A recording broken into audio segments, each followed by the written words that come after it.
Tahukah anda yang Pos Malaysia ada sediakan servis pos laju dari Mekah, Madinah ke Malaysia? Memang sesuai untuk jemaah yang terlebih shopping kurma. Lepas tu nak bawa balik ke Malaysia takut tak larat ataupun terlebih kuota bagasi flight. Kalau yang berminat nak guna servis ni kan, drop off point dia di Mekah adalah di Land Premium Hotel. Drop off point di Madinah adalah di Saja Al Madinah Hotel. Kalau tak ada kotak yang sesuai untuk bungkus, pos laju pun ada jual kotak di drop off point. Ada 3 saiz iaitu small, medium dengan big. Harga kotak bermula RM8 hingga RM12. Kos penghantaran pula terbahagi kepada 2. Untuk penghantaran ke Semenanjung Malaysia, harganya adalah RM18 per kilogram.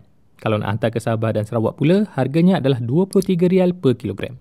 Tempoh penghantaran akan mengambil masa antara 7 hingga 14 hari bekerja.